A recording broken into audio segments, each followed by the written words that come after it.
Yes. And so I want to refine it because I'm still crying.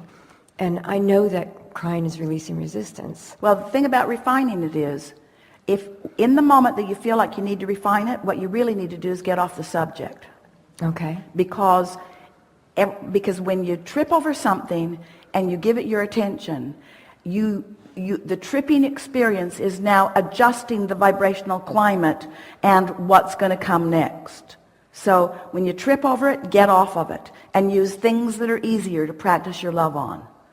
You're such an interesting bunch. You say, oh, this feels so good, and this feels so good, and this feels so good. So I don't think about those things very much. But that over there, that's awful. So I work on that all day, every day.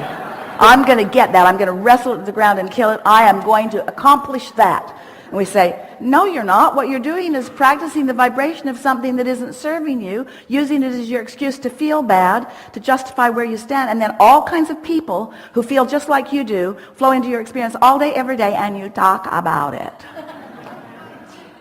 Well, what I'm talking about, it feels really good. It's not a bad feeling. I just have heard you say that resistance is, that you cry when you're releasing resistance. And I can feel this delicious resonance and this delicious, which love is not a big enough word, but I can be crying for, the whole day. So we have an important question for you and for all of you. So let's say you've accomplished a place of really feeling good. There's no resistance. And so thoughts are flowing in response to that. And then you stumble on a subject that has resistance, like we were talking with our friend earlier. The subject morphed a little, and now you feel resistance. Then it's natural that when you let go of that resistance, you will feel release of it. Yes. And so it's a nice thing. Releasing resistance feels really good. Feels like progress. It's why you like this time-space reality. You like to notice your progress. Your time and your space cause you to focus. Esther discovers that every day that she's combing her hair. She combs it until the amount of time that she has expires.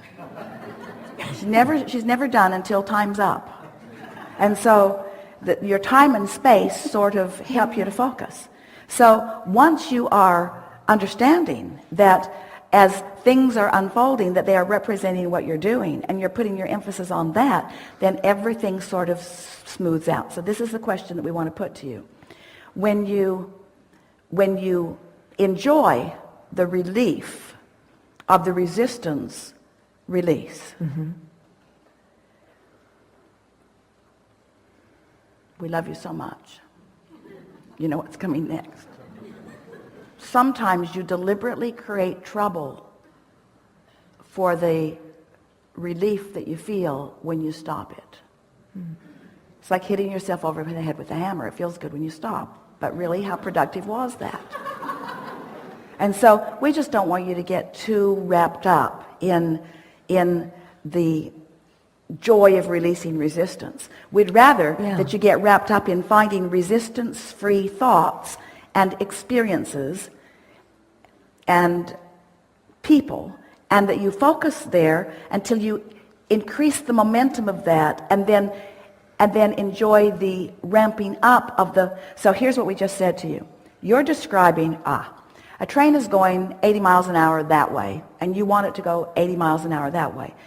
But you don't want it to do it all of a sudden. It would be too abrupt. So the train's going to slow down, and then it's going to go the other way. So what you're describing, and we've been teaching it for years, and so we're not saying that it's not something that is worth doing. There just may be something that at this stage of your understanding would be more productive for you to do.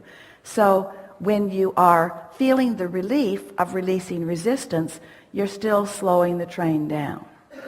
When you feel the exhilaration of the love flowing, that's when you're speeding the train up. And only you know where the train is in this scenario. So we can't give a standard answer. Yeah, always do that or always do that, because it depends on where you are with that subject. And one thing is sure. Your vibration is right where you last left it on every subject. And so it's just such a wonderful thing to leave that subject where you left it, do a good job of creating a vibrational environment, and then the universe will bring to you that subject given your new environment. Did you hear that? Yeah. That may be the most important thing those of you who are really out here on the leading edge will ever hear from us. Because things are coming to you as you have been summoning them with your vibration. But now you are tending more deliberately by caring about how you feel, and by starting the day out with simpler thoughts, and by holding the thoughts that feel good longer until you've got more of that momentum going longer. So now you have a different vibrational relationship with everything you've ever lived, with every relationship you've ever had, and with everybody who is currently in your life. So now when they come and they meet you at a different place. Here, let's talk about this. This is a further explanation of law of attraction. Is there anyone who does not have a central sense of law of attraction? Good. So, some time ago we described a light board, like a board that has little LED lights on it. And it's as big as this platform. And you are one of the lights that's lighting on this platform. And you light up based upon what you're thinking about. So you're emanating a signal, and every other light on the board that is emanating that same signal, as far as you are concerned, lights up. And those lighted lights represent your world. So that's a sort of sense of how it is you have the experience and the exposure to life that you do. So let's say that you're back in high school. Sorry to put you there, but just for a minute. And there's someone that you know who, for whatever reason, is talking smack about you. And you have been tending to your vibration. You're feeling really good. You're on your high-flying disc. And so you walk into the vicinity where they are. And even though they've just been talking about you, because you are in a different frequency, your light is different than their light. Even though you're aware of them, you don't connect on that subject, and you don't get that feeling in your stomach that they've been talking about you.